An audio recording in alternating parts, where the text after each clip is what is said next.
అందరికీ నమస్కారం. భరతమాత పునర్వైభవ ప్రాప్తి కొరకు అంకితమైన నవ భారతానికి స్వాగతం, సుస్వాగతం. 60వ భాగంలో శివాజీ ఆగ్రాకు బయలుదేరడం గురించి తెలుసుకున్నాం. ఈ భాగంలో శివాజీ ఔరంగజేబు దర్బారు ప్రవేశం గురించి తెలుసుకుందాం. ఔరంగజేబు అధికారానికి వచ్చి చాలా కాలం గడిచినా అతడెన్నడూ ఆగ్రాలో దర్బారును జరపలేదు. షాజహాన్ ఆగ్రా నుండి పరిపాలన చేసినప్పటికీ ఔరంగజేబు మాత్రం ఢిల్లీ నుండి పాలన సాగిస్తాడు. ఆగ్రా కోటలో షాజహాన్ బందీకృతుడై ఉన్నందువల్ల ఔరంగజేబు అచ్చటికి వెళ్లలేకపోతాడు. తండ్రి చనిపోయిన తర్వాత ఆగ్రాలో ప్రవేశిస్తాడు. ప్రస్తుతం అతని శత్రువులు కూడా అణగారిపోయారు. అతని అధికారం బలపడింది. అందులోనూ దక్షిణాపథంలో శక్తివంతుడైన శివాజీ తన సామంతుడుగా ఉండడానికి అంగీకరించి తన వద్దకు వస్తున్నాడు. అలాంటి సమయంలో దర్బారు జరిపితే తన ప్రతిష్ట హిందూ దేశంలోనే కాక ఇతర దేశాలలో కూడా పెరుగుతుంది కనుక అతడు ఆ సమయంలోనే ఆగ్రాలో దర్బారు జరపడానికి పూనుకుంటాడు. ఇందులో భాగంగానే యావత్ ప్రపంచపు దృష్టి ముఖ్యంగా శివాజీ కళ్ళు చెదిరేటంత ఘనంగా నిర్వహించదలుచుకుంటాడు. అందుచేత ముందుగానే ఆగ్రాకి రమ్మని శివాజీకి కబురు పంపుతాడు. ఆ దర్బారు కోసం ఆగ్రా చక్కగా అలంకరించబడింది. ఆగ్రాలోని ప్రతి పేట, ప్రతి వీధి ఆనాడు చూడడానికి ఎంతో అందంగా ఉంది. ఎప్పుడో షాజహాన్ కాలంలో ఆగ్రాలో దర్బారు జరిగింది. అప్పటి నుండి ఎన్నడూ ఆ నగరం అంత కలకలలాడి ఉండలేదు. ఆనాడు నగరానికి మొఘల్ సామ్రాజ్యంలోని రాజులు, సామంతులతో పాటు ఆయా పరగణాలలోనున్న సుబేదార్లు, సేనానులు తదితర ప్రముఖ నాయకులు ఎందరో వస్తారు. చుట్టుపక్కల నుంచి ఆ దర్బార్ను చూడడానికి లక్షలాది మంది ప్రజలు కూడా వస్తారు. ఆ రోజు ఔరంగజేబు ఉత్సాహానికి హద్దు లేదు. అన్నదమ్ములను అంతం చేసిన రోజు. కాని ఢిల్లీ సింహాసనాన్ని అధిష్ఠించినప్పుడు గాని అతడంత ఆనందాన్ని పొంది ఉండలేదు. శివాజీ ఈరోజు తన వద్దకు వస్తుండడమే అతనికంత ఆనందకరమైంది. శివాజీ ఆగ్రాకు వస్తాడని ఔరంగజేబు ఎన్నడూ అనుకోలేదు. కాని అతడు వస్తున్నాడు. ఇప్పుడు తన పన్నాగం నెరవేరబోతోంది. ఇక దక్షిణాపథం అంతా తనదే అని అనుకుంటాడు. ముందుగా అనుకున్న ప్రకారం శివాజీ ఆగ్రాకు 9 కిలోమీటర్ల దూరానికి దర్బారు జరిగే తేదీకి ముందే వచ్చి చేరుకుంటాడు.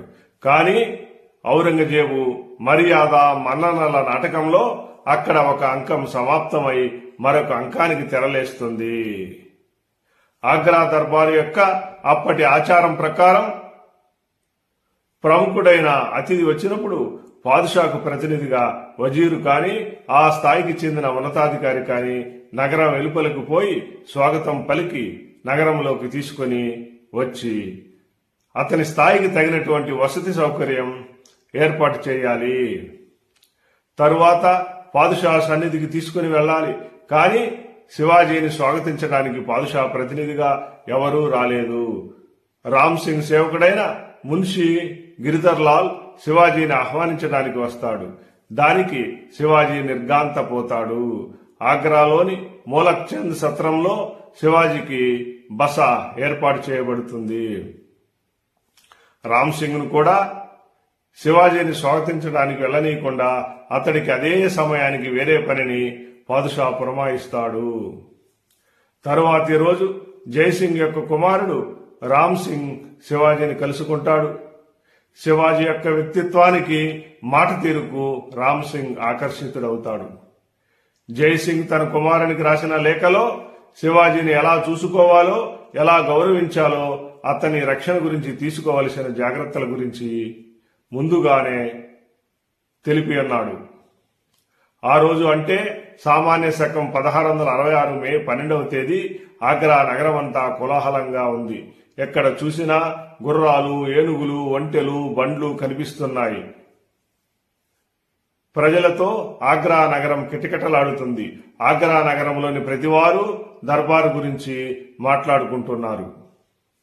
మహారాష్ట్ర నాయకుడు శివాజీ వచ్చాడని, అతడు మహావీరుడని అఫ్జల్ ఖానును సంహరించాడని, షైస్త్ ఖానును పరాభూతుణ్ణి చేశాడని, సూరత్ నగరంలోని సంపదను స్వాధీనం చేసుకున్నాడని, కళ్యాణ్ కోటలో సుబేదార్ కోడలని తన సేనాని నిర్బంధించి తెచ్చి తనకు కానుకగా సమర్పించినప్పుడు ఆమెను గౌరవ మర్యాదలతో బీజాపూర్కు పంపాడని, అతడు చాలా గొప్పవాడని, అందువలనే ఔరంగజేబు అతనితో సంధి చేసుకుంటున్నాడని, అతన్ని కలుసుకొని గౌరవించడానికి ఈనాడు ప్రత్యేకంగా ఈ దర్బారు జరపబడుతున్నదని ఎవరికి తోచినట్లు వారు చెప్పుకుంటున్నారు. శివాజీని దివాని ఈ ఆమ్ అనే పేరు గల ప్రజా సమావేశ మందిరంలో జరిగే దర్బారుకు తీసుకెళ్లడానికి జైసింగ్ కుమారుడైన రామ్ సింగ్, మక్లిస్ ఖాన్లు వస్తారు. వారి వెంట తన అనుచరులతో తాను ఔరంగజేబుకు బహుమానంగా తెచ్చినటువంటి వస్తువులను తీసుకొని శివాజీ బయలుదేరుతాడు. కోట సమీపానికి వెళ్లేసరికే జనమంతా గుంపులు గుంపులుగా ఆగ్రా కోట నుంచి బయటకి వస్తున్నారు. అంటే దివాని ఈ ఆమ్ దర్బారు ముగిసింది అన్నమాట. వైభవోపేతంగా జరిగిన ఆ దర్బారును దర్శించే అవకాశం శివాజీకి లభించలేదు. ఇందుకు మొఘల్ అధికారులు ఔరంగజేబు ఆజ్ఞ చేత కావాలని చేసిన ఆలస్యమే కారణమని కొందరు చరిత్రకారులు తమ రచనల్లో ప్రస్తావిస్తారు. బహిరంగ దర్బారు ముగిసింది అని తెలుసుకున్న తర్వాత రామ్ సింగ్ శివాజీని దివాని కాస్ అనే పేరు గల ఆంతరంగిక దర్బారుకు శివాజీని తీసుకువెళ్తాడు. ఆంతరంగిక దర్బారులో అప్పటికే రాజులు, సామంతులు, మంత్రులు, సేనానులు, ప్రముఖ ఉద్యోగులు, విదేశీ రాయబారులు, రాజబంధువులు తదితర ముఖ్యులందరూ వెళ్లి అక్కడ ఆసీనులై ఉంటారు. దివాని కాస్ చాలా అందంగా అలంకరింపబడింది. అక్కడ మొఘల్ పాదుషాలకు వన్ని తెచ్చిన నెమలి సింహాసనం మిరుమిట్లు గొలుపుతూ వెలిగిపోతుంటుంది. నెమలి సింహాసనానికి ఒక పక్కగా అంతఃపుర స్త్రీలు కూర్చోవడానికి ఒక స్థానం ఏర్పాటు చేయబడింది. వారి చుట్టూ ఉల్లి తెర వంటి ఒక వస్త్రం కట్టబడింది. ఆ స్థానంలో రోషనారా, జన్నత్ ఉన్నీసా మొదలైన రాజకుటుంబానికి చెందిన స్త్రీలు కూర్చుని ఉంటారు. జన్నత్ ఉన్నీసా ఔరంగజేబు కుమార్తె. ఈమెకు శివాజీ అంటే వీరారాధన. శివాజీ యొక్క సాహస కృత్యాలు వింటున్నప్పుడు ఈమెకు ఎక్కడ లేని ఉత్సాహం కనబడుతుంది. రోషనారా ఔరంగజేబుకు కేవలం చెల్లెలే కాదు, ఆంతరంగిక సలహాదారు కూడా. దివానీ కాసులోని వారందరూ శివాజీని గూర్చే మాట్లాడుకుంటున్నారు. పాదుషా కంటే వారు శివాజీ కోసం ఎక్కువ ఆసక్తితో ఎదురు చూస్తుంటారు. ఇంతలో ఫిరంగులు గర్జిస్తాయి. పాదుషా రాకకు అది గుర్తు. ఔరంగజేబు దివానీ కాసులో ప్రవేశించి తన సింహాసనంపై కూర్చుంటూనే మిగిలిన వారంతా కూర్చుంటారు. ఆనాటి దర్బారు వైభవం ఇంద్ర సభను తలపిస్తుంది. కాని ఔరంగజేబు మనస్సు ఆ దర్బారు వైభవం మీద కంటే అంతకు మించి ముఖ్యమైన మరొక విషయంపైన లగ్నమై ఉంటుంది. అక్కడకు రాబోయే ముఖ్య అతిథి శివాజీ వీరత్వాన్ని గురించి విని ఉన్న ఔరంగజేబుకు తాను అన్నిటికన్నా హెచ్చుగా తన ప్రాణాన్ని గురించి జాగ్రత్త పడాలని గుర్తిస్తాడు. అందుకోసమై అన్ని విధాలా శ్రద్ధ వహిస్తాడు. శివాజీ మాయలు తెలిసినటువంటి వాడని, 40-50 బారలు ఎత్తుకు ఎగిరి దూకగలడని, అతను ఒకే సమయంలో అనేక చోట్ల కనిపించగలడని, అతనికి అసాధ్యమైనదేదీ లేదని దేశంలోని ప్రజలందరూ నమ్మేవారు. అఫ్జల్ ఖాన్, షైస్త్ ఖాన్ల దుర్గతి తరువాత సిద్ది జౌహార్ యొక్క పన్హాలా ముట్టడి నుంచి తప్పించుకున్నాక శివాజీ గురించి ఎంతటి కల్పననైనా నమ్మే పరిస్థితికి అందరూ వస్తారు. ఇక ఔరంగజేబు అయితే తన నీడనే తాను నమ్మలేని వ్యక్తి. చాలా జాగ్రత్తగా కొలతలు కురిపించి శివాజీ ఎగరగల ఆ ఎత్తుకు బాగా పైనే తన గద్దెను పాదుషా ఏర్పాటు చేయించుకుంటాడు. ఉక్కు కవచాన్ని ధరిస్తాడు. అందుబాటులో 5-6 రకాల ఆయుధాలు ఉంచుకుంటాడు. ఇవన్నీ కాక 2000 మంది మెరికల వంటి అంగరక్షకులను సిద్ధంగా ఉంచుకుంటాడు. ఆ సమయంలో చీమ చిటుక్కుమన్న పారిపోయి ప్రాణాలను దక్కించుకోవడానికి సిద్ధపడి దర్బారులో కూర్చుంటాడు. శివాజీ అంటే భయంతో ఔరంగజేబు ఇన్ని జాగ్రత్తలు తీసుకున్నాడని ప్రఖ్యాత చరిత్రకారుడు డగ్లస్ రాస్తాడు. దర్బారు ప్రారంభమైంది.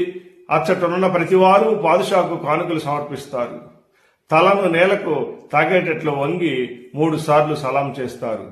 వారిని చూసి పాదుషా చిరునవ్వులు చిందిస్తుంటాడు.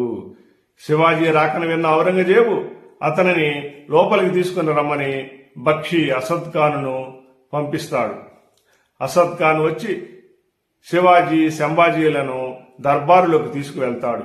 తరువాతి భాగంలో దర్బార్లో శివాజీకి ఎదురైన దుస్సంఘటనల గురించి తెలుసుకుందాం. ఈ వీడియో మీకు నచ్చినట్లయితే లైక్ చేయండి, షేర్ చేయండి, బంధుమిత్రుల చేత సబ్స్క్రైబ్ చేయించండి.